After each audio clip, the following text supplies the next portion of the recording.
Welcome to the Authentic Man podcast. I am your host, David Chambers.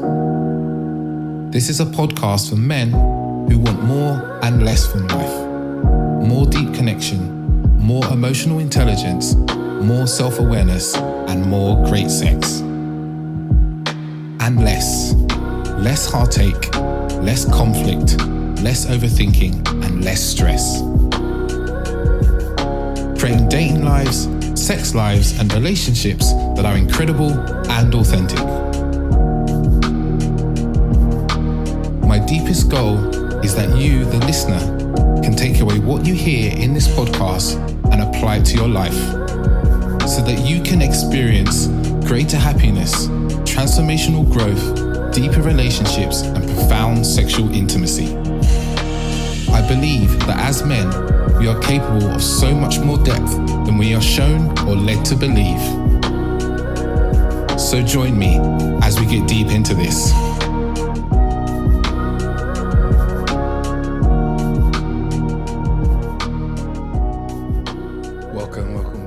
Welcome back to another episode of the Authentic Man podcast. I'm your host, David Chambers. I had a week off last week for the podcast, mainly because I was moving to Madeira, basically, and I was just really full of stuff. So this episode wouldn't go out last week, but it's going out this week now because, it's okay to just miss something. It's quite a moment for me because, I get into this idea that I have to put out every week. If I don't, then it means this, it means that. And I just thought, I don't need to. Nothing goes wrong if I don't. But this episode is a wonderful episode. I've listened to it because I always listen to the episode and edit them. And I'm speaking to an amazing man, Habeeb Akande, who's a sexologist, an historian, an accountant, an expert in female pleasure, as well as the technique Kunyaza, which we talk about. But this is an incredible conversation because there's two men talking about the importance of men looking at their own issues, the problems with male bravado, with, you might want to call that toxic masculinity, the importance of learning about female pleasure and centering sex on female pleasure and so forth, and discipline and all these things, and how men talk to other men about sex. We just really weaved in and out of these topics, almost making it very difficult to give it a title because there's so much we talked about. And it's an incredible conversation. I really enjoy talking to Habib, a man who is like an absolute expert in his field, and how often do you come across a man who's an expert in female pleasure and a black British man as well at that, actually. I think is very rare, and he's just very down to earth, very funny, and he asked some wonderful questions towards the end. I know it's a longer episode, but I really would recommend listening towards the end of the episode because we really get into some really juicy questions around why men struggle in relationships, how the media portray men and relationships, and how that is actually damaging men. But we talk a lot about, we start off talking about some stuff around advice and how bad advice hurts our relationships, and the dangers of taking advice from the wrong people. And we talk a lot about prioritizing sexual pleasure for women, but why it's so important for not just for men, not just for women, but also why it's so important for men and what men get out of it. And also we talk a lot about how men get their validation from their sexual experiences, not from the women they have sex with, but from actually the men that they know in their lives, and why that is hurting a lot of men's relationships and sex lives. And we also really get into, obviously as two men who are sex educators, is the importance of continually learning about sex. It's not a one and done thing. It's not, I've slept with lots of women so that I know about sex. It's actually why you should be really steeping yourself in learning about sex and sexual experiences, the different people you talk to, and communicating that. And, I'm sure if you're listening to this, you're along with that and you want to know more. But this is the sort of episode you really worth sharing with some other men in your life, whether you're a man or a woman listening to this, who are maybe not so well versed in this stuff, because there's a lot to get out of this, and candid conversation from the two of us about our own experiences and also our experiences with men. But yeah, I would highly recommend checking out the links and heading over to Habib. He's got multiple books as he talks about a lot about erotology and female pleasure and so forth. So I really highly recommend those, and some about race as well, which I haven't touched myself, but I'm sure they're wonderful, wonderful reads. Before we get into the episode, just let you know about a couple of things. First of all, be events. I've got 4 events coming up actually in the not too distant future.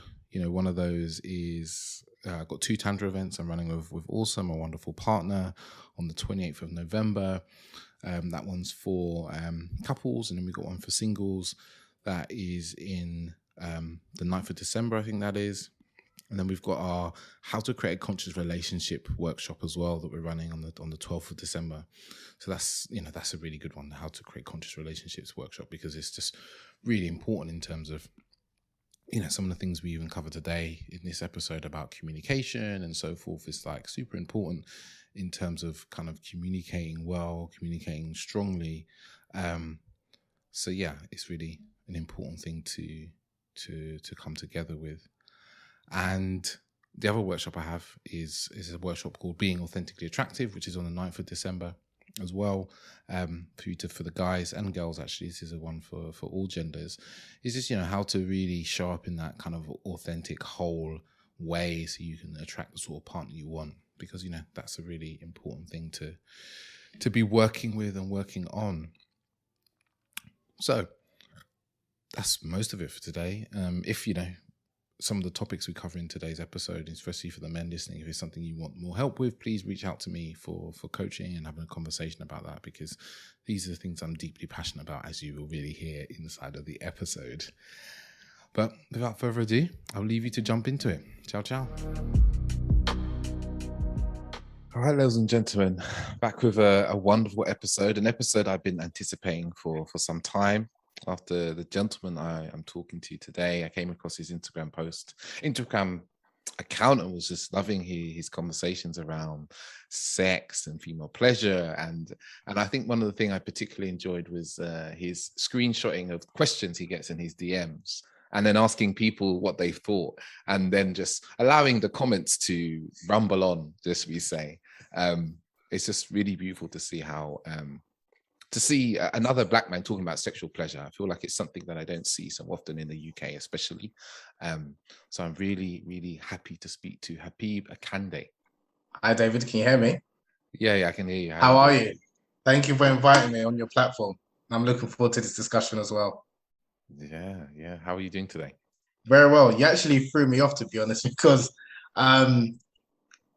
a number of people have actually said that about, the fact that they find it quite interesting, the different stories that I post in people's comments. And that's why I've only started posting those comments the last 5 months, and it's the reaction, because I think it's eye-opening, not only because, and the reason why I do it is because, to show, this might sound not really good to say, or might be not politically correct, but I don't think good advice is not common. And I think a lot of people give bad advice, especially in the realm of sex and relationships. And it just shows that how quick people are to pass judgment, how quick people are to, give ill advice when they don't even know the full facts, or not even trying to probe or trying to understand. It's just like, get rid of him, divorce, leave him, he's this, he's that. And again, some people might not like me saying this, but a lot of the advice and the comments, and anyone who goes on my page, is definitely very slanted towards one gender compared to the other, as in the man is always generally at fault. If a man is doing wrong, then obviously the man's to blame and he doesn't have to satisfy his female partner. If the woman is complaining, then again, the man's at fault. If the man's complaining, he's not a real man, or maybe he's gay, or maybe he's this, and it's just very, and again, if anything, it really highlighted why it's important that there are men's spaces for men to speak openly. And what happens is that oftentimes when I post comments about, and again, I'll make this anonymous, so if someone will ask me a question or query about a sexual problem or relationship dilemma, and I'll give them my advice, what I can privately, and then sometimes I'll post some of their messages to see what people's responses are, and ask them what people's thoughts are, for people that follow me. And I've noticed that like 80% of the comments are about the female women that follow me, and the men that will comment generally will comment in my inbox privately, because sometimes when men have commented, they have been slated like some of the women. So it does happen. And for me, again, it just shows why there's a reluctance, for men to kind of speak and show their vulnerability or speak about some of the issues that they're going through, rightly or wrongly, within a relationship, or even to offer some advice. And then B, also why it's important that there are And I think it's important, and it's good to see another black man, and I'm unapologetic in saying that, another black man, sex educator and relationship expert speaking about these issues, because we don't really see many.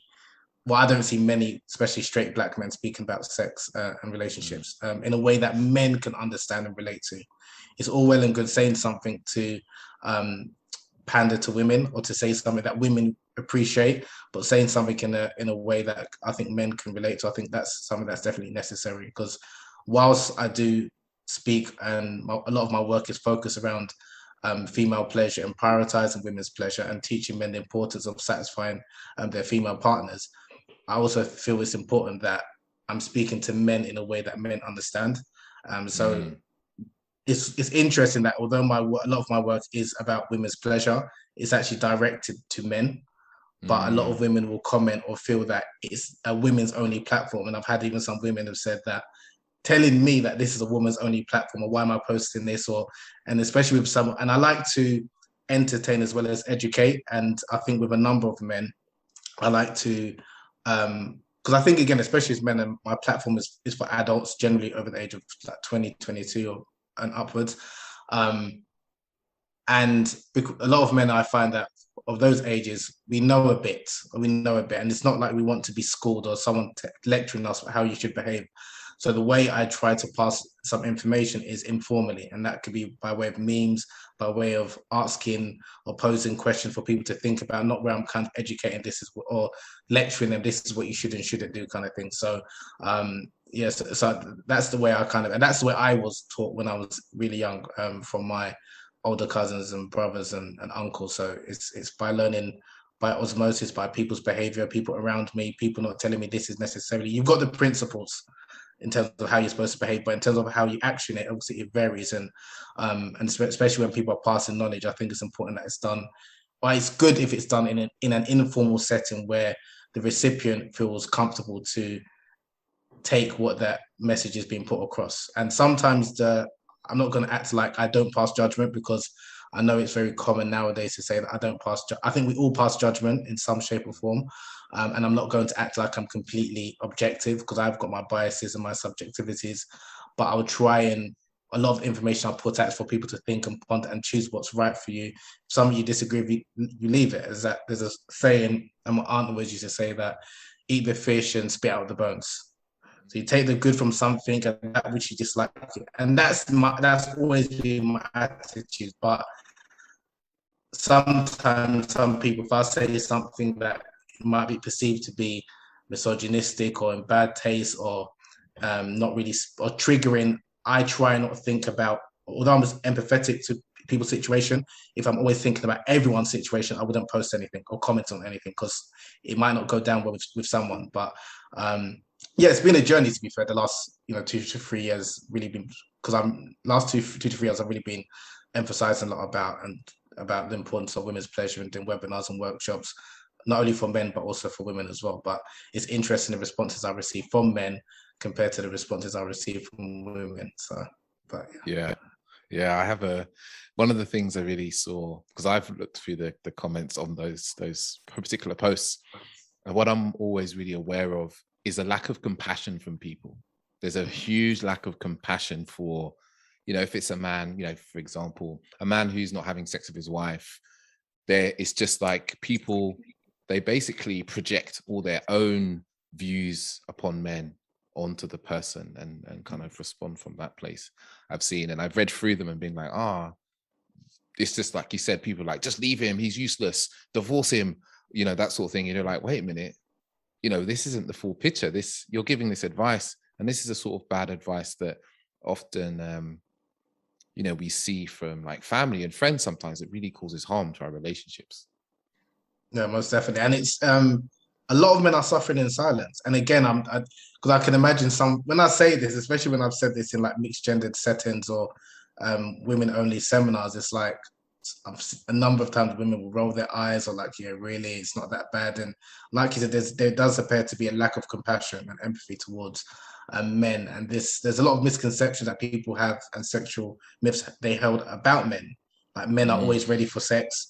Men always want to have sex every time. And if they don't, either it's because they're not attracted to women, or something's inherently wrong with them. It's like, there's never even a space to even open up. Okay, maybe he's suffering from sexual anxiety. Maybe he's got some stresses. Maybe he's got some medical or psychological issues. That space is not created. And even to be fair, in men-only spaces as well, because I'm generalizing here, but a lot of times, we've got our bravado, we like to laugh and joke.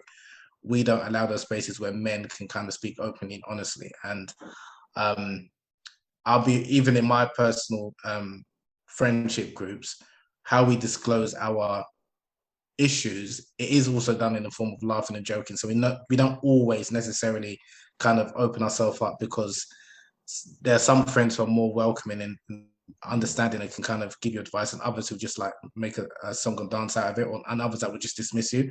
But that's just, again, I think whilst I think that definitely more spaces are needed to be created for men, but at the same time, correct spaces, because not everyone is going to be allow themselves to be open and vulnerable with everyone. Because if you don't, because it can be used against you as well. And as much as, I hear a lot about people saying, it's important for men to be emotionally available and vulnerable.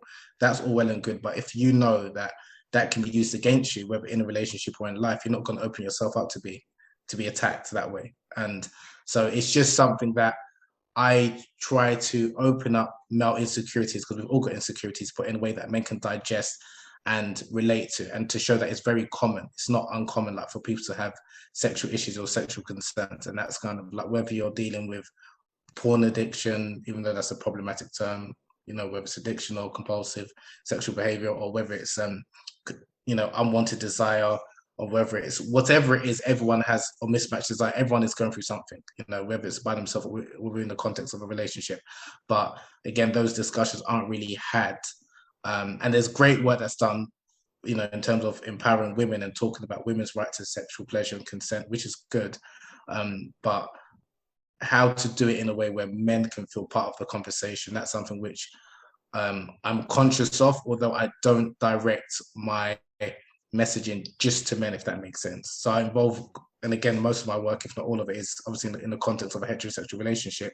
It's speaking to men or speaking to women, but with the other gender in mind as well, if that makes sense. So that's kind of like. No.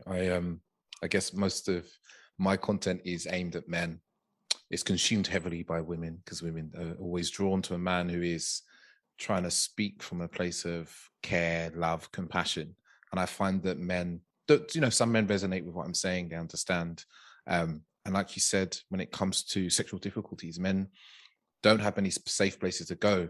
Like, I run a couple of workshops where I start off the workshop by talking about my own difficulties.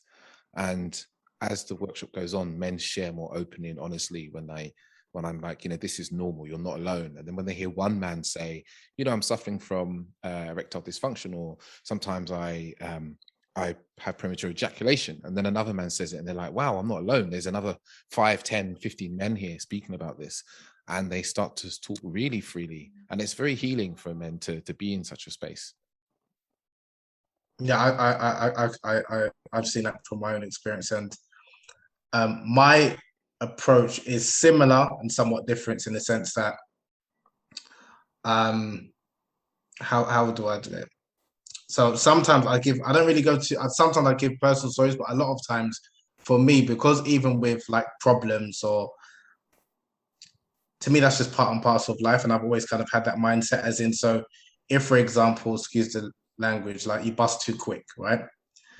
That is part and part of sex. Like, anyone that's having relations with him sometimes, or performance anxiety, or you meet in a, maybe someone that you've been interested in for long, you've been courting for a period of time, and then, you've been given all of the jazz, you're going to do this, you're going to do that. And then halfway into the first minute of, not even the first song, before you even get to the chorus, you're thinking, oh no, that's it.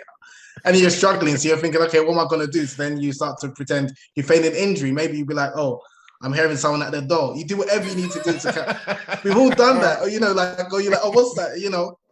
And again, and I say it in a way that if a man has been there, or they thought about it, or they understand it, so it's more, okay, I can relate to it. It's just even entertaining. And some women when I've said this, it's like horrified. And it's like, I just want him to tell me it's like, we've got ego, and sometimes we want to preserve our sexual ego.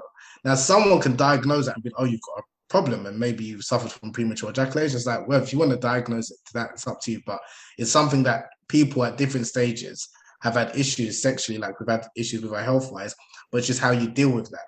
And then with a number of men, if you know, for example, you're going to bust too quick, release too quick, you might be like, okay, so I, again, preserve my ego and I still feel like I'm the man with her. Let me just go down and give her oral. So we do all of these tactics. And what a lot of women fail to realize when I'm speaking to the women who attend my workshops is that I know sex shouldn't be about performance, but for a lot of men it is. Because if it was just about the quickest to ejaculation or the quickest to come, we would win every time.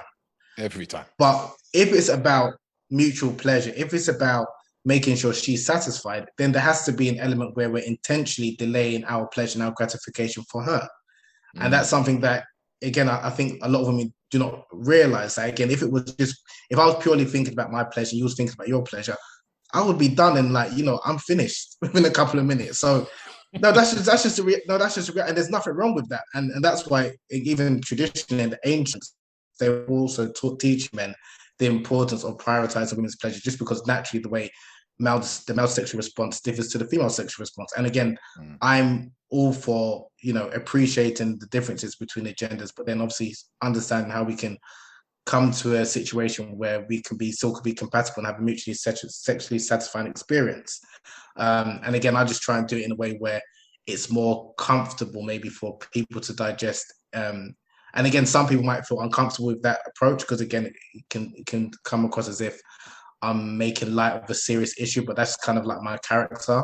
And again, that's just how I kind of was taught. So with a lot of issues, whether it's erectile dysfunction, premature ejaculation, sex addiction, all of these issues, I try and see the humor in it, in a sense of this is how you can kind of overcome it. Because even when we speak about sex, it's a form of adult play. And if you can't laugh and joke and talk with your partner, then for me, yes, it's good to go to a coach or counselor, but first and foremost, you need to be able to have that comfortability where you can open yourself up to your partner. And that's something that I've noticed both with men and women. People feel very uncomfortable to speak about sex and how they're feeling with their partner. And it's all well and good. And again, this might be controversial to say, but it's all well and good empowering women to speak about sex. But if you're just speaking about sex to your girlfriends, but you haven't got the vocabulary to speak to it and open yourself up and to listen, and not only just to listen to respond, but to listen to hear and take in what your male partner is saying, then it's not effective.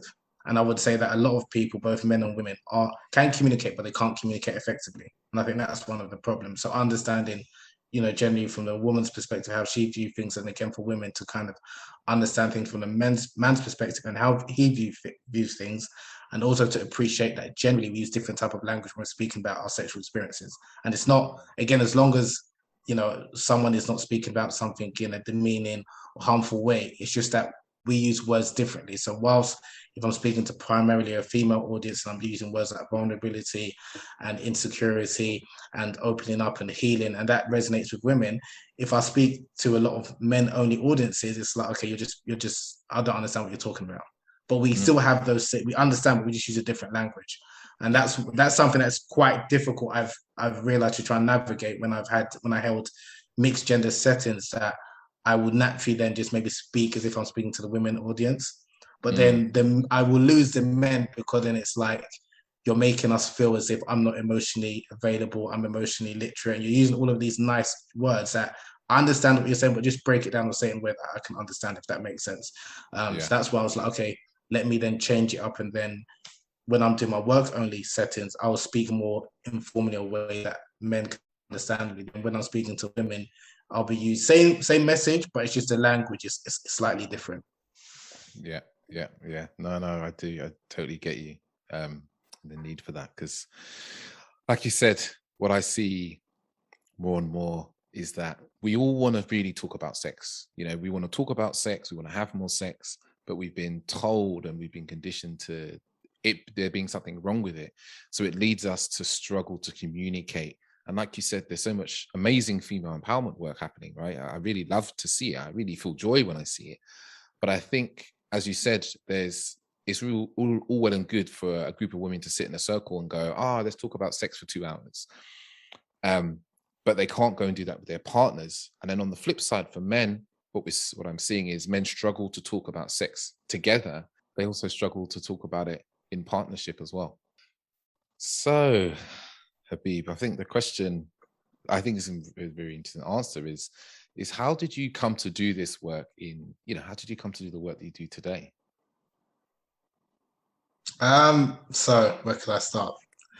So it's a good question. So after I graduated from university, not that I'm going to tell my whole life story, but after I graduated from university, I went to Egypt because I wanted to further my understanding about Islam and Arabic.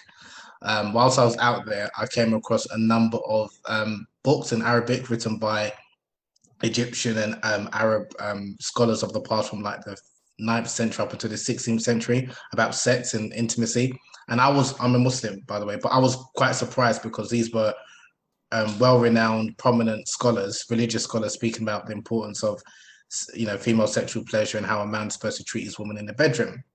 And again, from my, in the UK, I'd never come across such works, and I thought, okay, this is really interesting because, like I said, I'd not come across like where religious people are speaking so openly about sex. In my family, so obviously I'm originally from Nigeria, it's very common for people to kind of speak about relationships and stuff. So from a cultural perspective, speaking about sex, and again from my, whether I'm hearing it from my older brother or cousins or uncles, some were Muslim, some were Christian, because culturally very open to kind of speak about these type of topics. But within a religious setting, it was something that I never really heard about, came across until I came across these works.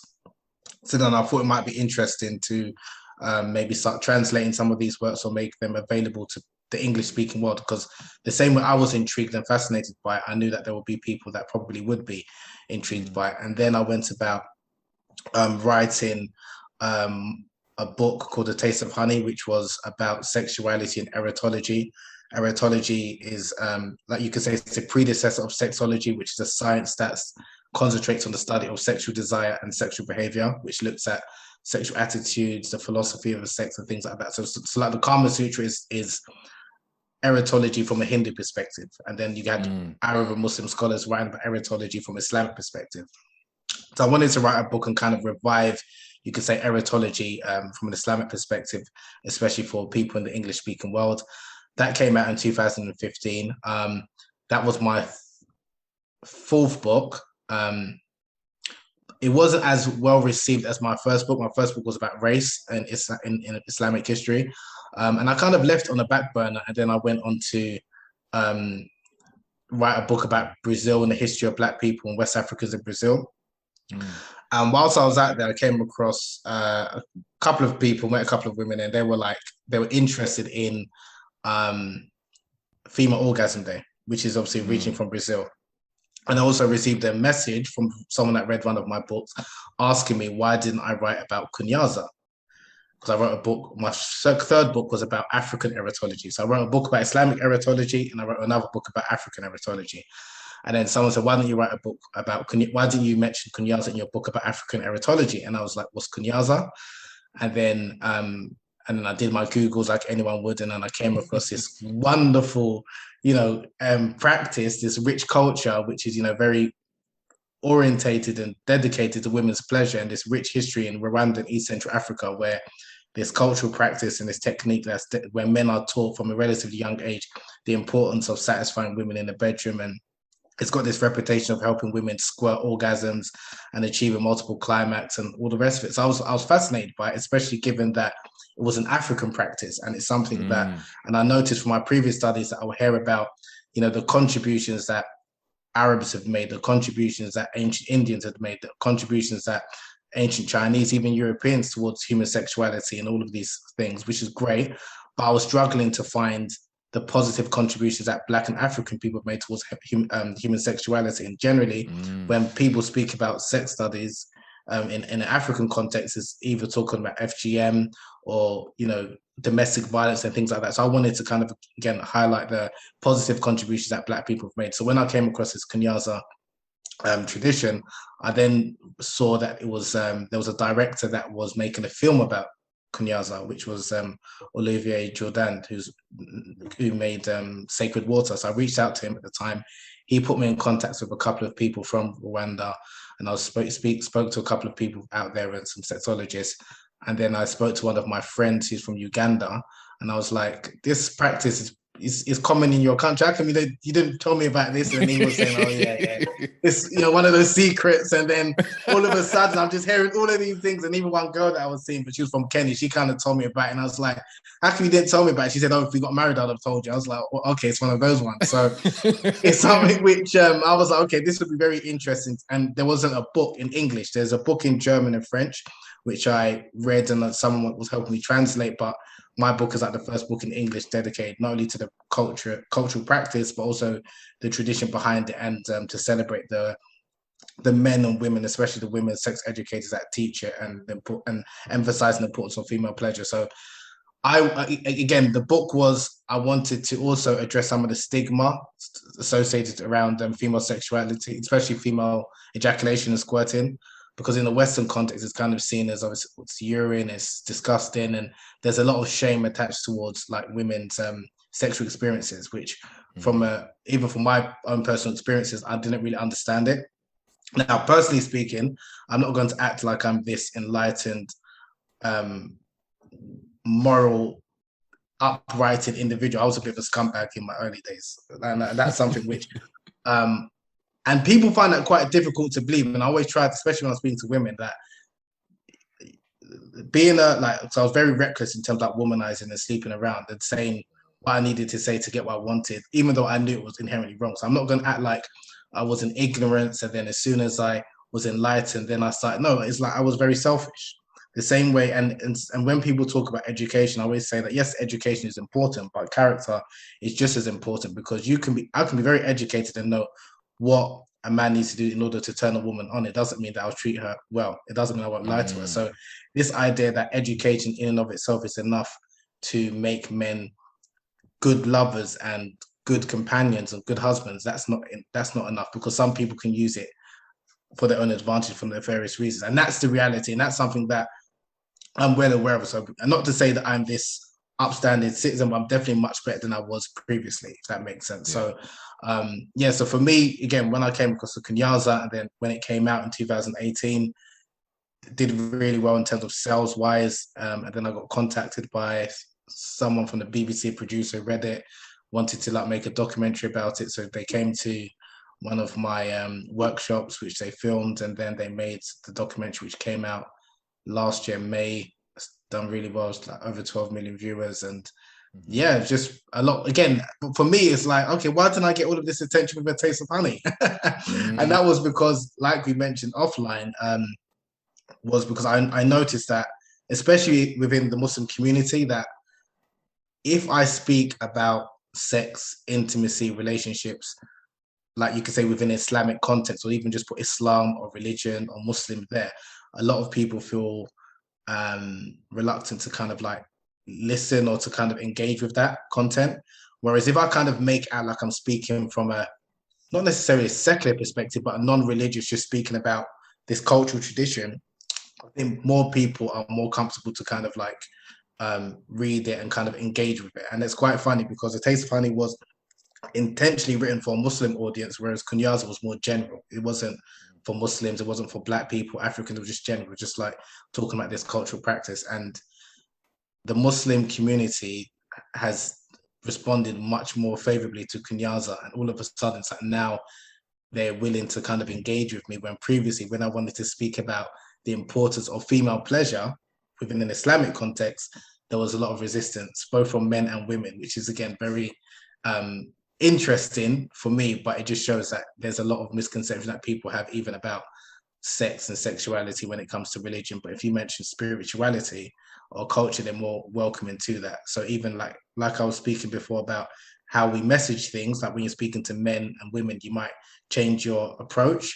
Even when you're speaking to people of faith, even they might be more reluctant to kind of digest something if they think it comes from religious sources, whether it's from the Bible, the Quran, or what have you. And I always use Dr. Gary Chapman's work as a classic example. Everyone knows about the 5 love languages. Everyone appreciates, everyone takes up, and everyone uses it as like it's the gospel.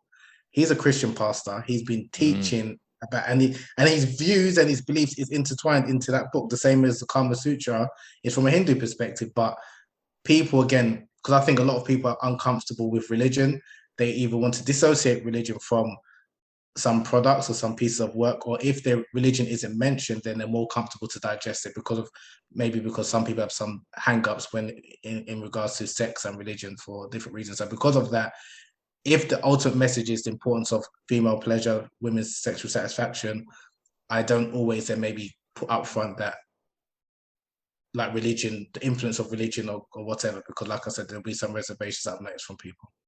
Mm-hmm. I guess because so many of us have had some sort of religious upbringing that's, caused us some discomfort in some way, I spoke last week of a woman who had gone through kind of Christian deconstruction.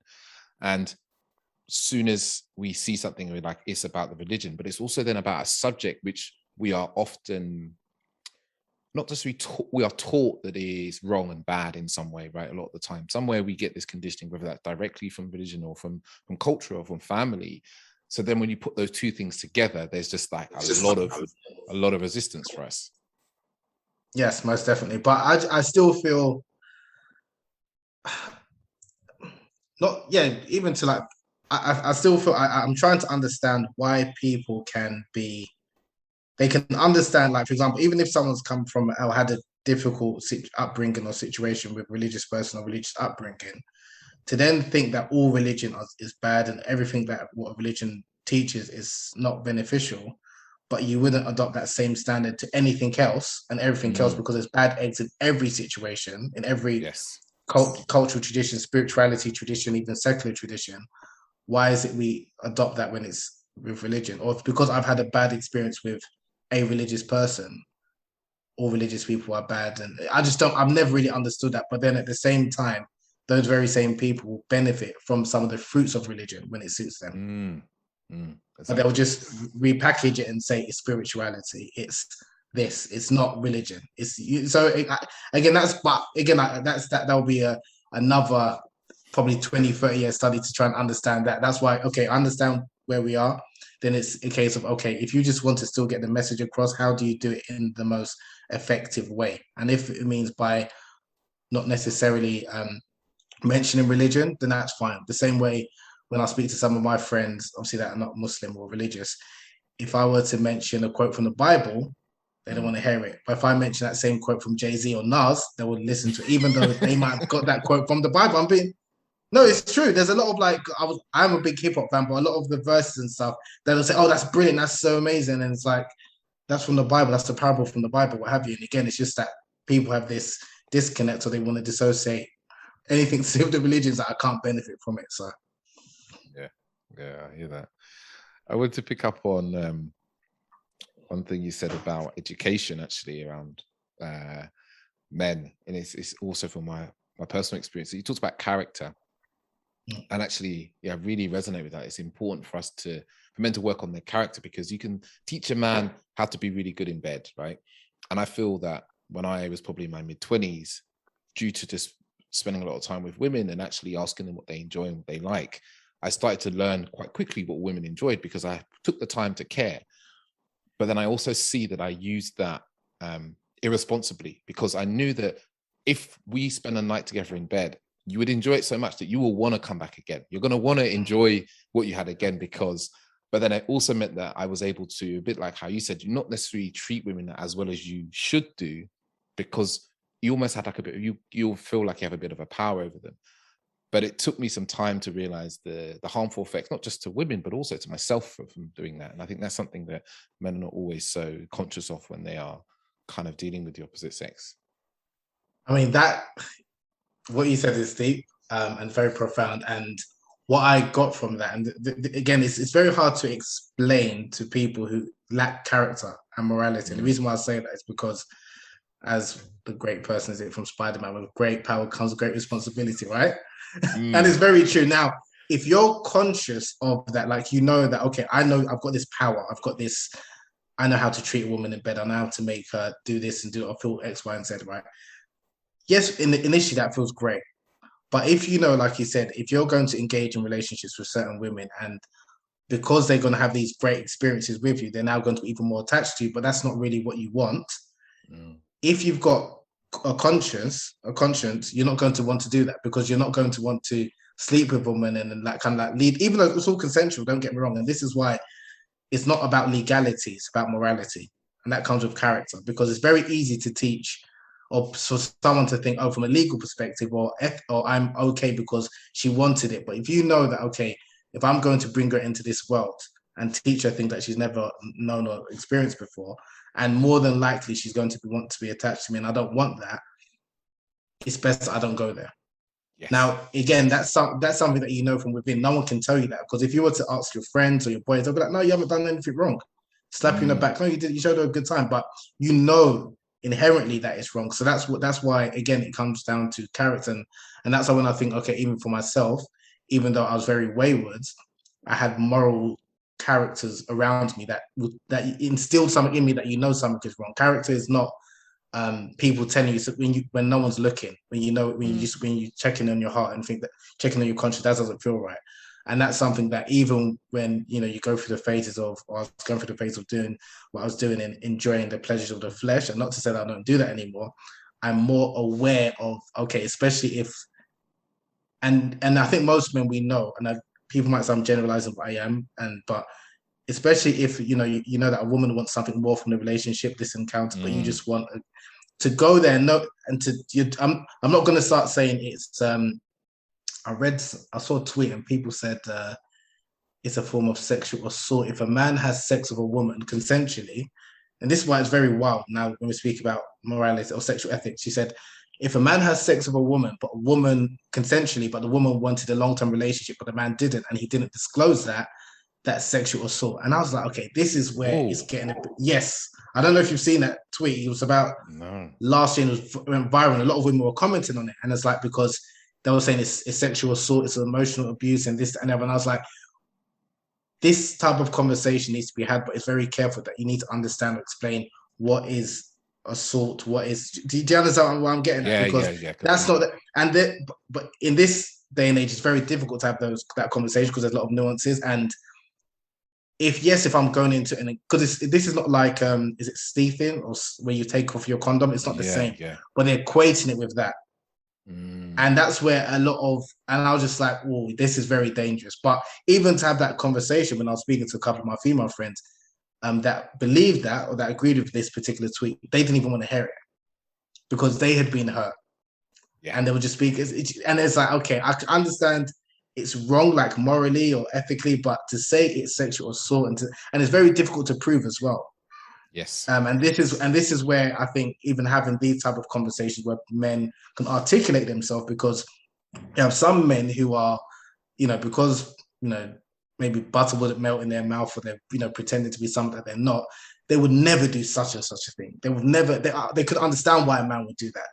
Those type of men, whilst it's women or it's good to prop them up, they're not actually even if they haven't experienced that, they're not empathetic where they can understand men who may have done that. But it doesn't mean that they are people, do you understand, who've abused and assaulted women. And I just think those nuances and those grey areas, that's something that if you're teaching men the importance of character and ethics and morality, they will choose not to do that themselves. But it might take a while. It's something that you kind of realize, because a lot of men, it's after they've had a daughter or when they think about someone doing something to their sister, that's when they realize, I don't want to mistreat women. I'm not going to call women bitches anymore, like Jay-Z said. But it's like, okay, so did you need a daughter to realize that you should respect women?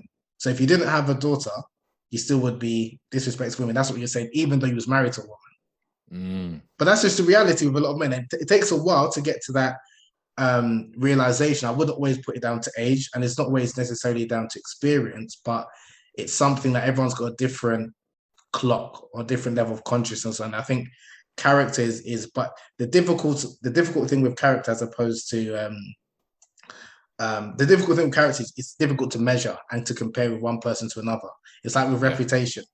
You only really know someone's reputation after a number of years or number of experiences, or when they've been put through difficult periods. That's when you really know someone's reputation. But in terms of how quote unquote good someone is in the bedroom, fool people by saying I've slept with X amount of women, I've slept with such and such beautiful woman.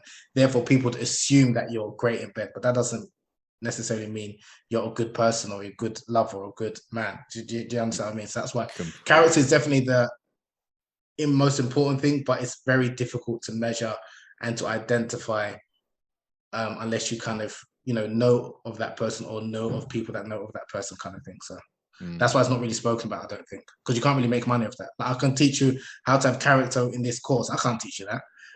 It can take a process, especially depends where that person's at. So like you said, you already knew when you said you didn't feel right with certain things internally.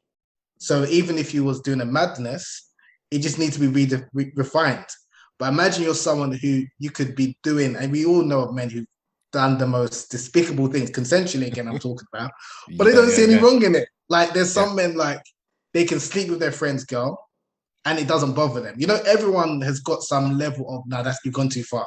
Now, imagine you're speaking to someone who, like, they're solely obsessed with their own whatever they want, even if it means breaking up families, sleeping, like I said, with their friend's wife, girlfriend, what have you. They don't care. We all know of men like that, right? So if you're trying to help that person, you're coming from a very different position in terms of the coaching that they'll need in the training, compared to someone who knows it's wrong, but they still want to enjoy themselves because they're still young and they want to have a good life, kind of thing, or have a fun time. Yeah. So I think even those kind of conversations or those platforms or those spaces need to be created. And again, I apologize if women are offended by this. I don't think women would be able to understand, because even just to understand it, they'll just be horrified by it. But a man can understand why a man behaves a certain way. It doesn't mean he justifies it. It doesn't mean he agrees with it or he's even done it, but he understands because he's either been in that position or he could have been in that position, or he knows someone that was in that position, and it doesn't make them an inherently bad person. So that's why I definitely think, there's more, men that need to kind of, I don't want to say be role models, but just be like the name of your podcast, the authentic self, the authentic man. And then because people will see, the complexities and the flaws, and there's good that someone, and anyone that you see or you meet, you see that they do good, they do things that you don't necessarily agree with, or they do bad, but overall still is a good person. I can take from that person. But if you're just want to have the perfect person that's always saying the right thing, which is we often see on TV or social media when it comes to men and relationships, a lot of men won't be able to relate to that, because they will feel like you don't even know like what I'm going through, because you're just this, you can't even identify or relate to, the struggles that, that I'm going through. And then if they try and explain this to their partner, their female partner, their wife, girlfriend, what have you, she's horrified. What? Why would you want to sleep around with X amount? It's like, oh God, let me not even go there. Do you know what I mean? No, it's true. If someone kind of understands, it doesn't have, again, not agreement, understand, and this comes from like empathy, compassion, it's very difficult for that person to honestly help. And then what happens in some, again, I'm not a therapist or anything, but what I've listened to with some therapists is that, especially therapists that haven't experienced that, maybe because they're women or what have you, they misdiagnose him. He's got this problem. He's got that problem. And it's just that, not necessarily he's got a medical problem or psychological problem. It's just that it might be a character flaw. Like there are some people, when it comes to money, you can trust them with your life. But when it comes to women, you can't trust them with a barge pole. And there are some people with women, you can trust them. But when it comes to money, you can't trust them. And we all have people that we know of or like that. And you, because you know the way they are, their weaknesses, you just maintain your relationship, but prevent them from maybe doing business with them, or maybe bringing your girl around them because they can't help them. Not that, again, that sounds like, again, I have to be careful with my words. Because you understand me, I'm speaking more freely. If I was speaking to someone, I'll be, oh God, let me make sure I say it. Because are you trying to say that, men, can't control themselves? And then, so I'm policing I'll be policing my language. I don't have to do with you, fortunately. And anyone listening, hopefully you get the gist and understand what I'm getting at. This is the proper language. Yeah. The problem with language is it's very limiting in our expression. Yes, very. Yeah. So great points there about character, actually. And like you said, I see this with my coaching, that, I feel quite blessed that the men that come to me are good men who want the best for themselves and the women that they come into contact with. And I think that's an interesting thing, because often women talk to me and go, oh my God, I meet all these terrible men doing these terrible things. And I go, well, these men exist. I was like, but they don't come to me with my message, because my message is a message of let's connect, this love, and so forth. So it's very true that the men of that character are always going to be harder to reach, because they see the fruits of how they are now, and they don't necessarily see the fruits of how maybe they could improve. But I wanted to get onto the different topic, one of the other things you mentioned before, which was Kunyaza, right? Which is this amazing practice that I'm sure the listeners are like, what is it? How does it work? So I guess the question of is like, what is the practice of Kunyaza, and what is its history? Sure. So according to Rwandan legend, there was a queen who was, this goes back to I think the 15th, 16th century. Her husband was away on a military expedition, and she was yearning for some special attention, shall we say. So her loins was very hot, and she summoned one of her guards to come and make love to her. Now the guard at this time, he was petrified, and obviously he was worried about the king. If the king came back, he may kill him or execute him. And then she demanded, if you don't make love to me, you're going to be executed. So as he approached her, he started to shake. And as he was shaking and he was holding his penis, his manhood, it was striking against her vulva, her clitoris mainly, and her labia. And from there, it was said a large gush of water emanated from her loins, and Lake Kivu, which is one of the largest lakes in East Central Africa, was formed because of this tradition. That's how the tradition is taught. And then when the king came back from his military expedition, she then taught the king, this is how I want you to make love to me. It's not just about penetration. I want you to make sure you tap your manhood on my urugongo, which is the clitoris in the Rwandan language. So that's the most popular story. There is another narration of the story which is taught, which is that the queen was, again, her husband was away on a military expedition, and she started to play with herself, and she was using her finger to tap her urugongo, her clitoris, and from there, a gush of fluid emanated from her loins, and Lake Kivu was created. So in both versions of the story, what's really interesting is the central character as a woman. And it focuses on obviously women's pleasure, and then the men, and even with myself, even I'm trying to improve my language when I'm speaking about, it's not about making women squirt or making women ejaculate, it's helping them squirt or helping them ejaculate, and it's facilitating. So a lot of women I believe a lot of women have the capacity and the capability of orgasming, squirting, ejaculating, but for different reasons, whether it's because they're unable to connect with their mind and their body, whether it's because of maybe shame that they may feel because of, if they were to squirt, or they're not comfortable with themselves, or maybe might be an incompetent lover. There are a number of reasons why a woman's not able to let herself go and experience, whether it's climax, squirting, or ejaculation. So for me, that was one of the really interesting things, that the central character was obviously a woman, focused on women's pleasure. And then from there, that tradition has been taught from generation to generation, primarily by women who are known as Sengas in East and Central Africa. In Kenya and Uganda, the Kunyaza tradition is known as Kachabali, whereas in Rwanda, it's known as Kunyaza.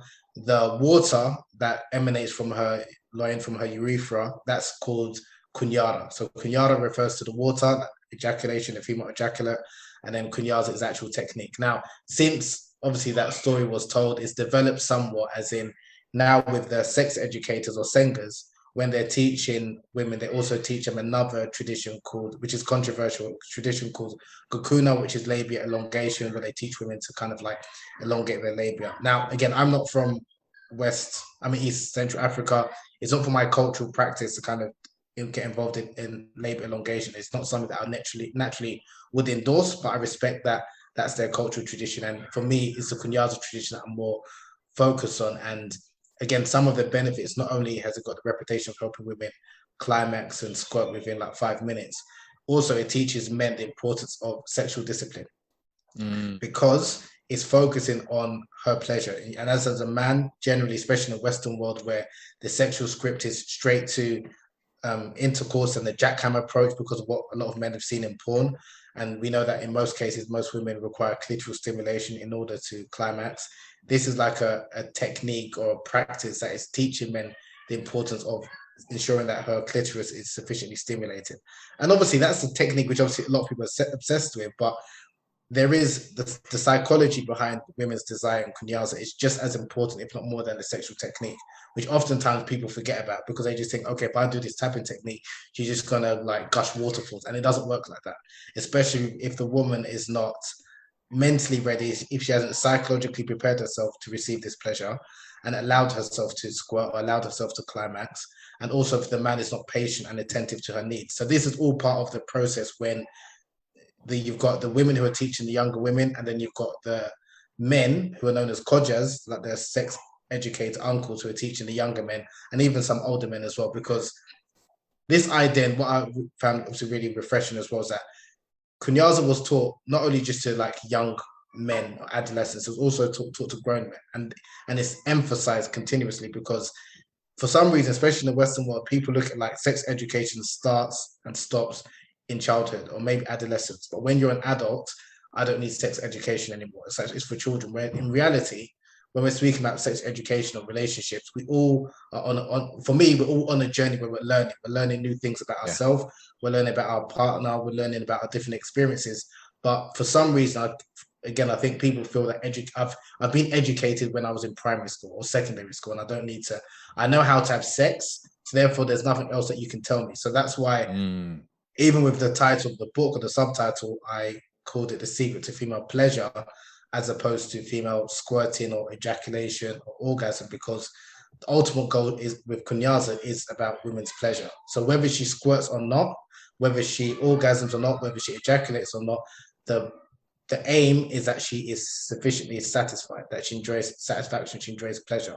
And if that's something that people adopt, especially us in the Western world, where we're very much focused about, goal-orientated orgasm sex, if a woman does orgasm or squirt, you feel like a failure, both the man and the woman. So there is, although there's been the practice being widely well received, there's still this idea, this pressure that people are placed on themselves, which is not something I'm trying to.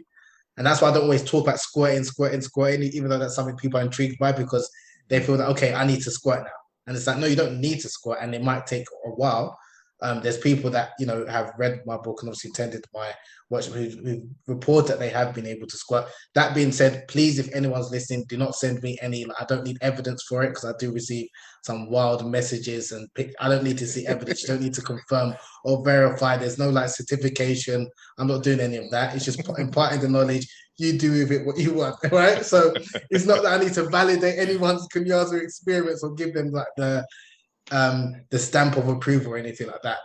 But it's just, for me, like I said, it's empowering because it's teaching men to center and to prioritize women's pleasure, and it's giving women a position where their pleasure is prioritized. And I just think that we don't really hear many narratives and stories about that. So, like I said, but the tradition itself has changed somewhat, and there's different sex positions that people can incorporate with Kunyaza, and also it's encouraged that people also engage in different sexual acts in addition to the technique, whether it's slow penetration, whether it's cunnilingus, different things, but ultimately it's all about prioritizing and ensuring that the woman is satisfied.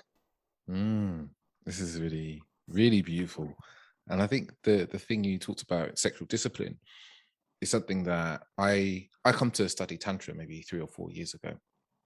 And a central part of what I was learning was like, it's very important for a man to be disciplined in his sexual urges, so that he has power over his urges instead of his urges having power over him, which is a lot of the case for most men, is that they start to get the urge to ejaculate, right? To bust, as I said in my years. And most men don't have that awareness and consciousness to go, I'm going to slow down, or I'm going to stop and not allow that happen. And that's a tiny bit of discipline that I always say I implore my coaching clients, even when I'm talking about dating and relationships, to bring in, because when you can have that power over that bit of discipline there, right? What other discipline could you instill in your life? Which I think is a really huge thing there. But also you talked about sex education, right? And a lot of us, and I think I'm going to talk straightly to men. I think a lot of men are like, I don't need educating because I'm a man. I can do sex. I'm great at sex. And you hear that from a lot of guys. I don't need no help. I see this from my friends sometimes, actually, and then they see the workshops I'm running. But as you said, it's a continual learning. Like you're always learning something. I'm sure you are still now, after writing the books you've written and reading and being in the places you've been, you are still learning. And the same with me. I still read plenty of books. I still watch podcasts because I'm always learning. But a lot of people have this idea with sex is like, oh, I can do it. That means I know everything I need to know. And actually that really limits our sexual experiences because they don't evolve. It's like if you learnt to be a plumber 25 years ago and he said, well, I learned to be a plumber. I don't have anything new to learn because I learned. And it's very ego driven, isn't it? It's very much like I know everything. And it's very fragile because, you know, you have to hold on to this idea. You have to protect this idea. And it often means for a lot of men that they never delve into the importance of female sexual pleasure, right? As you said, because it's all very penis central, right? That's how we're taught sex education at school. It's like the penis goes in the vagina and that's done. That's literally sex education when I was at school. But actually, there's just so much more. And there's actually pleasure for men in this, right? There's a huge pleasure for men to be with a woman who is deeply pleasured, who is ecstatic and so forth. And I think that's the part that a lot of guys forget. But I think what gets in the way is ego, ultimately. This fear of not being good enough, the fear that they can't pleasure their partner. So they would rather never learn than actually be able to really bring their partner to those sorts of heights. Yeah, I agree. I think you hit the nail on the head with something which you said, which I caught. And I think I don't know how we can go from, I'm going to try and explain when you mentioned about sexual experience, which I think that's the cornerstone. If we understood if we replace sex education with sexual experience, we'll have a very different attitude towards sex and pleasure. And the reason being is because if you're just thinking about sex education, when you think about education, it's informative, it's instruction based, it's mechanical, it's telling you what you need to do. People who've had sex or have had plenty of sexual partners, there's nothing else that you need to tell me because I've had multiple sexual partners in different positions. So I've ticked all those boxes. Whereas if you talk about sexual experiences, everyone will realize we're always evolving, always expanding, and it's always something to learn. And even the most egotistical man will realize that, like you said, what I experienced at 25 is very different to what I will experience at 45. Or what I experienced with a woman at 25 is very different from a woman at 45, even that same woman, because your experiences will always change.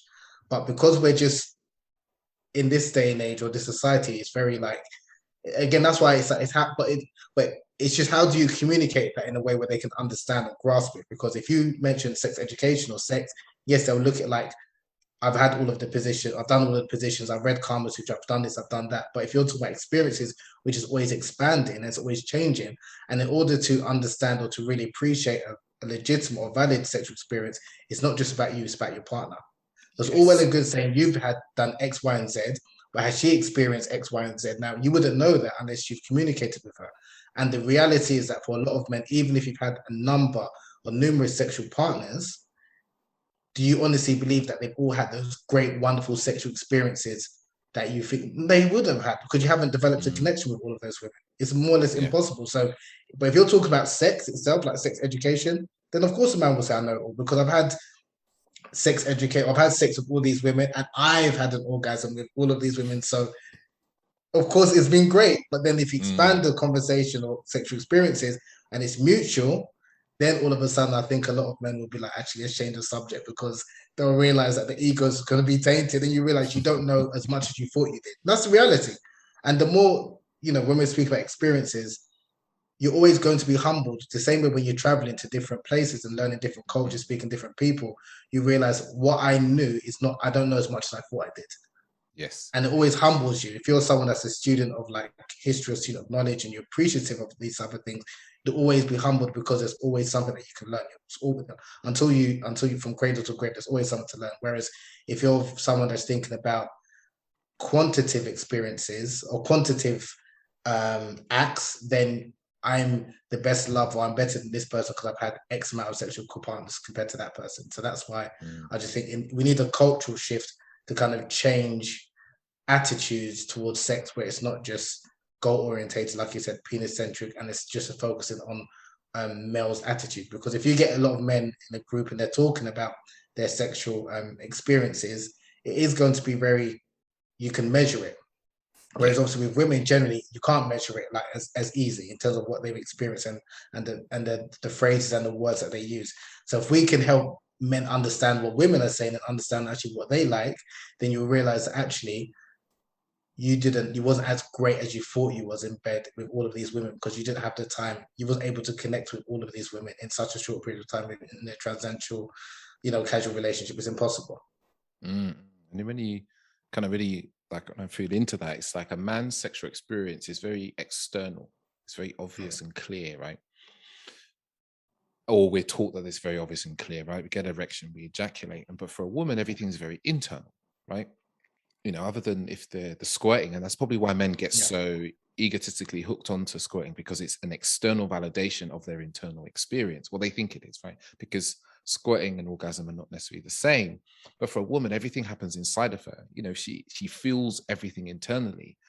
So for a man to care or know how she's feeling, he can't measure it by his own pleasure. He must enter her world to a certain degree. He must be willing to feel into her world and understand what she's feeling, to understand what she's feeling and know that she's having a beautiful co-created experience. And I think that's one of the things that a lot of men lack, is that it's almost a level of empathy, like sexual empathy.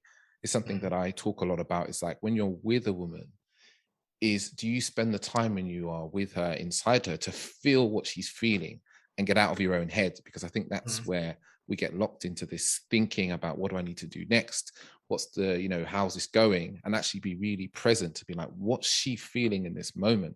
And I think that's a really beautiful step for men. I know it's a hard step because, men and their feelings are not something that we are taught to feel. But when we can kind of evolve into that, and it not being a step-by-step thing, then we can start to enter into a woman's world and the world of her pleasure and what's going on for her. Yeah, I love that. I love that. And I couldn't have said it any better myself. Very well said. I mean, just to buttress that point, I would just say, not to sound too crude, but we need we need to stop viewing women as our cum buckets. And that's something that, even like I said, with a lot of men, and we know this through discussions that men honestly have offline, they're not interested in women's pleasure. And that's a sad state of affairs. Like, they're not as long as I've slept with her, as long as I've, banged her, whatever term they want to use, that's it. I've done the deed, and she should be satisfied. And it's just interesting that with a lot of men, in terms of understanding a woman's internal experiences and things like that, a lot of men, I'm talking about heterosexual men, because this can sound quite wild, they're more interested in the internal experiences of validation from their male friends and the woman that they're with. Yes. The reason why I say that is because they want the validation, they want the acceptance, the loyalty from male peers or men that they respect. So they're more concerned with what they think as opposed to the woman that they're laying with. So they're still heterosexual, because when I raise this, some women are like, oh, they're gay. No, they're not gay. It's just that this idea that these men need to view and appreciate women as sexual, erotic beings, not just like someone that I can sleep with, like, if that makes sense. Someone that's just going to, hold my semen. And it's a thing where, again, it's a cultural thing, because not all men have that, because it's in some parts of the world, even like the whole idea of going down on a woman, it's still very much, till this day, it's not only young men, because I used to think it's a young mindset. There's still men that in their 30s, 40s, and what have you, who have this idea that I would only go down on a woman if I'm going to be in a long-term relationship with her, or she's my wife. Whereas if it's someone I'm having casual sex with, there's nowhere I'll go down on her, but she has to, but I would expect her to go down on me. And it's like, because again, this idea that me to just prioritize her pleasure, no way. And even men will mock and laugh at a man that has gone down on a woman, but she hasn't gone down on him. And even if they didn't have sex, because it's like, so you just pleasured her. And these are grown men in their 30s, 40s. I've heard this in a number of podcasts. And it's always baffling to me that it's like, okay, so you're laughing at a man that wanted to pleasure a woman. That's what you're like. But because again, it's this idea that sex is just about me, like me as the man, irrespective of what she's feeling. So if I sleep with her, have intercourse with her, then that's fine. Well done to you. If she goes down on me, well done to me again, because I'm pleasured. But if I just pleasure her and I don't receive anything in exchange, then I'm a lesser than a man. Not even why would you, which is just really interesting that trying to, and I think even in those circles when I'm hearing this in different podcasts, men aren't checked. So not everyone thinks like that. So because they're not checked, like even because then I think people realize that actually that just sounds crazy. Do you understand what I'm getting at? Totally. I think because men aren't checked and people just like laugh and pat each other on the back, then I think then even men, even that are maybe they obviously going down on their partners, but they would never admit it because they fear, what other men might say about them, kind of thing. And it's just to me, it's just really strange. And it kind of puts this idea almost like during sexual experience you're having with a woman, it's like a point scoring system, and that you should always come off on top, which is very very kind of, and when we talk about the patriarchy, I always talk about, I say we take patriarchy, but it's this very immature masculine way of being, isn't it? It's a competition. We're having sex and it's competition, and I need to get more than I put in. It's this idea that I need to take more than I give, and that if the man is a giving man, right, in some way he's lesser than, he's maybe being taken advantage of, that you shouldn't give. Giving, there's just something inherently wrong with giving and not obviously receiving, right? It's a really interesting way in which a lot of our business functions, and in all sorts of ways, isn't it, when we start to look at it from that point of view. But you make a really good point about men aren't checked, because if you are in a group of men and one man says, oh yeah, I went down on her, but we didn't have sex, and everyone starts mocking him, if you're that one man there who goes, hey, I kind of agree with him, you suddenly become at the other end of the mocking as well. Yeah. I've seen it a number of times, even when I was in uni. I'm not going to say the name of the artist because now but I was inspired to go down and go out and see it. And then when I mentioned it, and then they were making fun of me, oh, that's why you got pink lips, this and the other. At the time, I didn't think anything of it, right?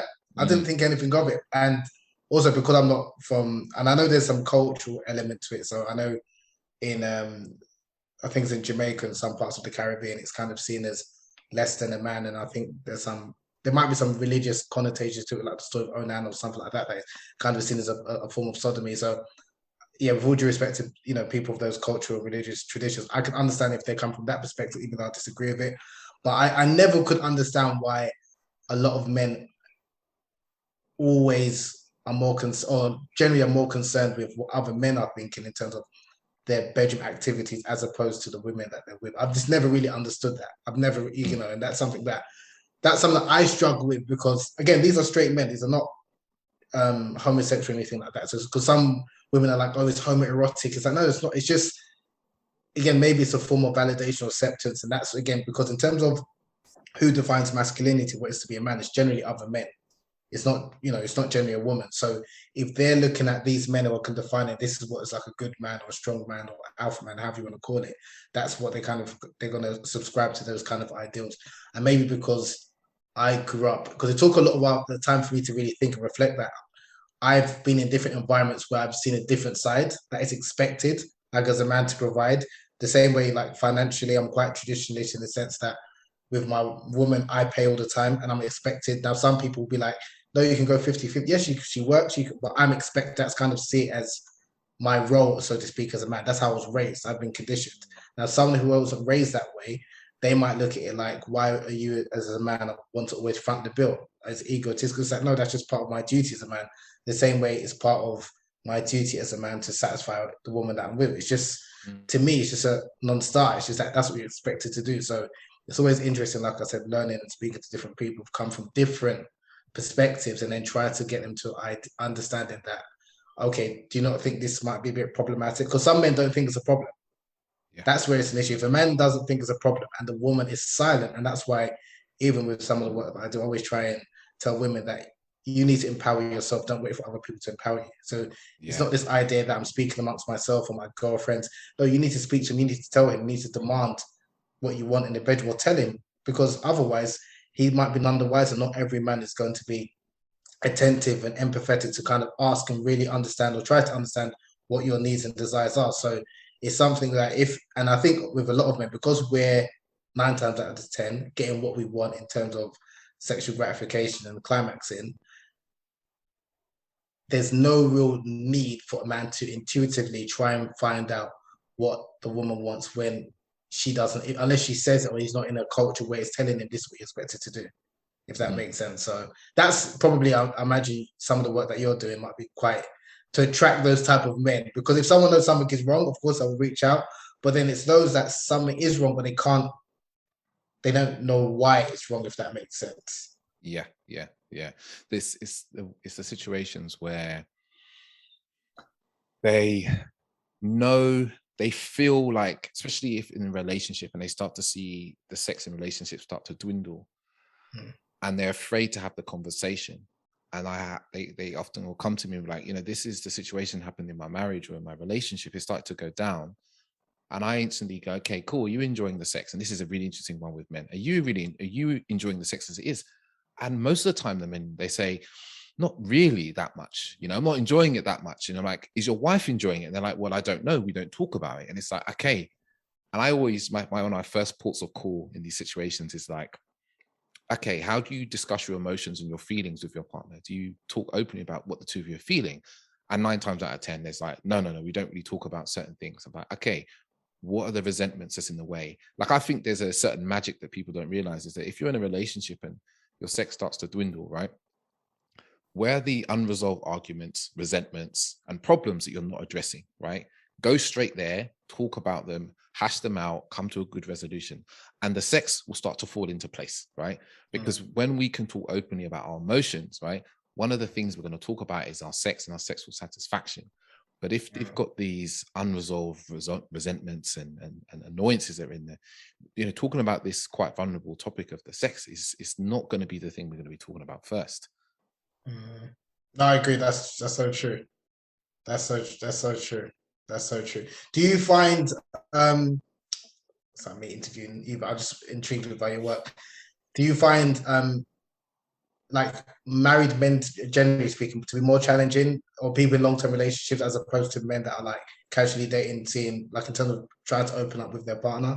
Because I've seen that men that are in long-term relationships or married, like in committed relationships, those that have issues, it's harder to come out of it than those who maybe like have casual relationships. Is this something that I've kind of noticed recently? I'm just wondering.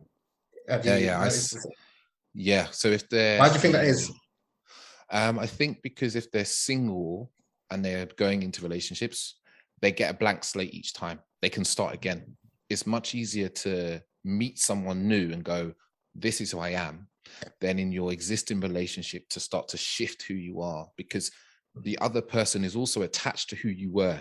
So it's like you're going to actually meet resistance from your partner in some way, right? So you're going to find that you start opening up about your emotions, for instance. Maybe she can't hold space for that, right? And when you do say, oh, I'm upset, I'm sad, because of these existing way in which she sees you, plus any existing resentment, you might be emotionally attacked for opening up. So it takes a lot more work to come together in that. Whereas if you're single, you meet someone new and you're like, hey, I am really nervous tonight. They'll accept that because they're like, this is who this person is, and you can move through that place. Oh, that's true. So would you advise, and is this something that you do like, I don't know, is it premarital or pre-long-term relationship counseling? Because it's harder work, like you said, when you're in that situation. Now, obviously, those who are in that situation, they have to deal with it. But I'm talking about those who are not in that situation, but are unaware. I'm just thinking, how can you attract, or how to pass that message? Because I do agree with you, but how do you pass that message or connect to them that they realize they need to kind of identify and be able to open up and like show those vulnerabilities with their partners? Like, do you have like courses or events that you do beforehand? Because honestly, the amount of men that are married or in long-term relationships that you just described a number of them, and they feel like they're stuck and they don't know how to come out, and it's like, and they will be met, and they are met with resistance with their partner. I just don't know like how to, like, again, I just give a few words of advice. I just say go and find someone, because that's not really my remit. I'm just a bookseller. Do you know what I mean? I'm just wondering, like, how do you like? Because again, especially I'm just thinking with the average guy who's single, he doesn't really think he's got an issue because he had X amount of partners, this and that. But how do you equip them to kind of build them so they understand that they can be in a position where they can sustain a healthy relationship and at the same time still be vulnerable? So the thing is what I find with men is we grow through two things, I think: inspiration and pain, right? I meet you and I'm like, I'm inspired by this man. I want to learn some more things, blah, blah, blah. But as men, we generally learn through pain, right? Men have this tendency because we leave things and we don't deal with them. So we go with pain. So often with men in long-term relationship, I find that there is some pain. They have entered into a very painful situation and now they're reaching out for help. And at that point, it's usually depression, it's job loss, like all sorts of things like that. And it's like a rebuilding process of like, let's start you. A lot of the time is like when it comes to emotional connection with our partners, the first thing we have to do is look at the connection we have with ourselves and our own emotions. So if we start to nurture an understanding of what we're feeling, like, okay, what am I feeling today? I'm feeling sad and happy. Like I use the emotional wheel a lot. It's like I'm feeling sad, I'm feeling happy, and start accustoming ourselves to just acknowledging for ourselves what we're feeling and start bringing in the language and then start talking to maybe a trusted friend who will accept you. Maybe everyone's got a friend who's a bit more open than them that they can talk to. So start with that person. Can you talk to that person? Maybe even with strangers, like you go to a coffee shop and there's someone behind the till and they ask you how you are. Say really how you feel. Maybe today, you're feeling a little bit down, and start there and start those little processes. And then with the partner, is starting to open up about what we're feeling over, smaller things and talk about those things. But also, I say a lot is like, start asking your partner how they're feeling. How is she feeling? Ask her about what she's feeling, and whatever she says to you, right? It's not personal. You listen, you be grounded, you breathe deeply, and you accept what's being said to you, and you listen to what's behind that. Because a lot of the time as men, we like, she's complaining about us not doing the dishes, and we're like, I did the dishes yesterday. What's your problem? And it's like, no, she's not telling you you didn't do the dishes. She's telling you that she's saying she feels unappreciated, or she feels that you don't love her or care about her. But when we learn to attune ourselves to listen to what's behind that, it's like we respond to what's behind that. And the woman with is like, yeah, I feel seen, I feel heard, and then we've connected on a more emotional level, and it enables us to be closer and foster better relations. I love that.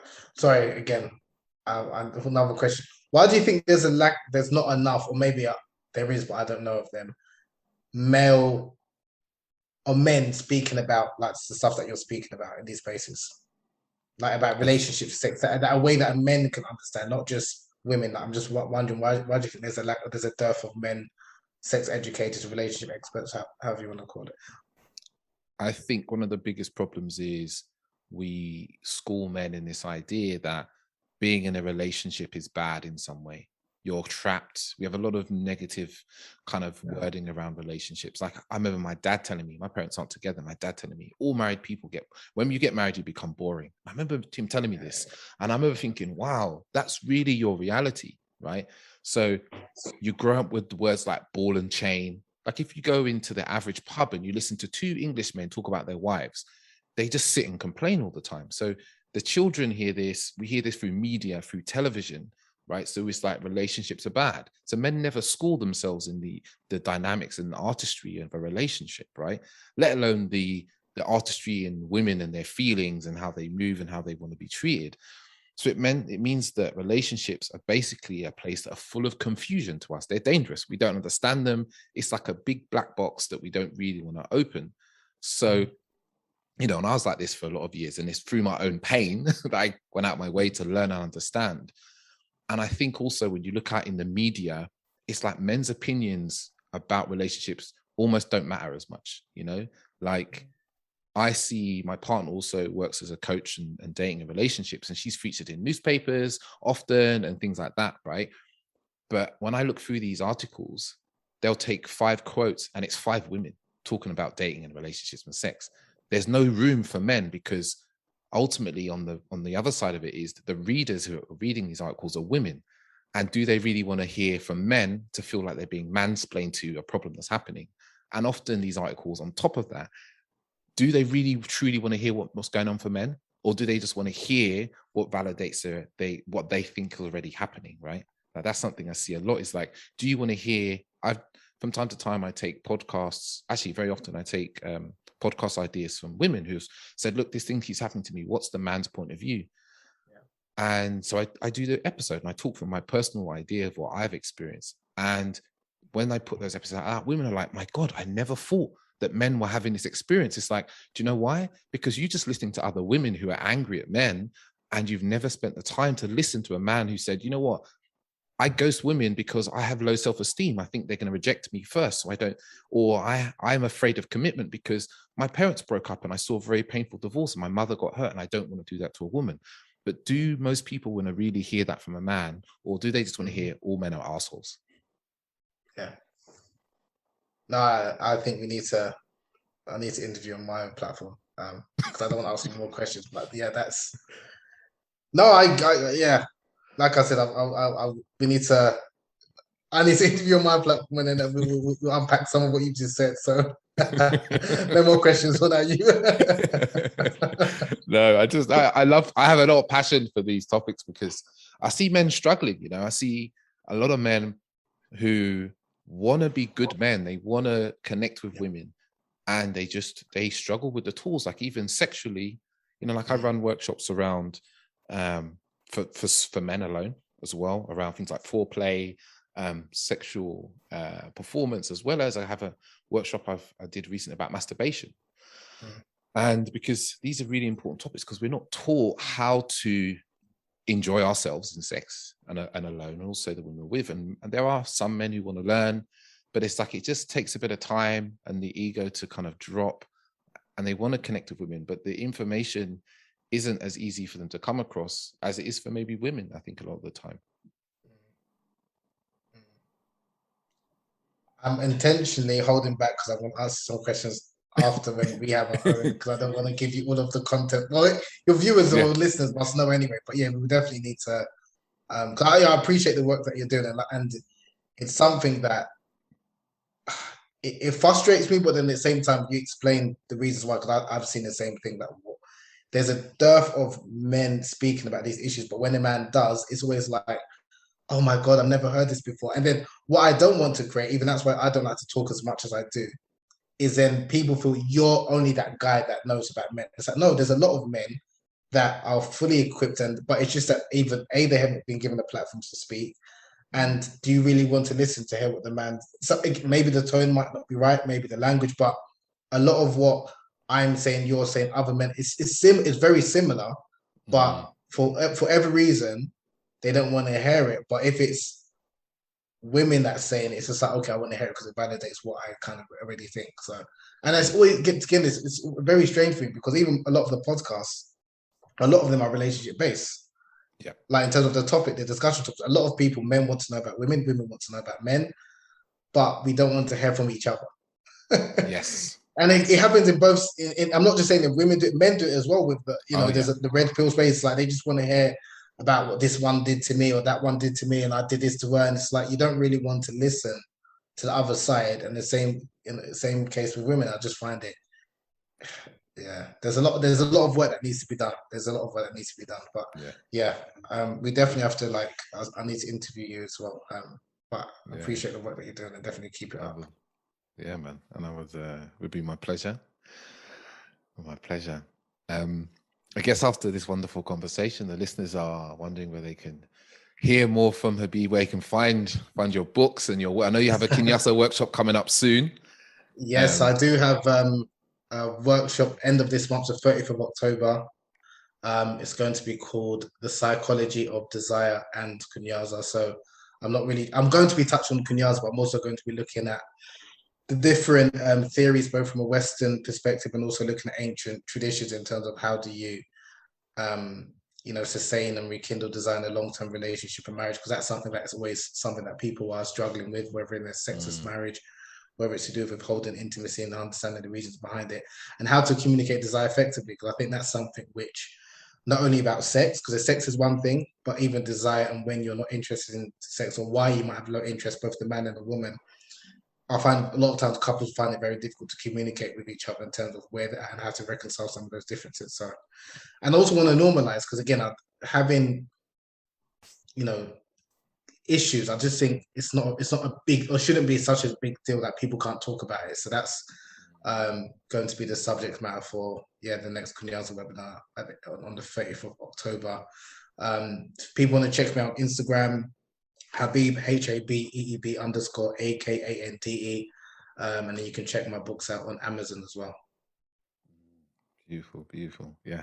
And I do highly recommend, if you're not following Habib, he's very funny. His memes are very good. I feel jealous of your memes because I am probably not as funny through my Instagram as I'd like to be. And that's come to Habib sometimes. I'm like, man, that's so good. I might have to post this and credit him. It's that good.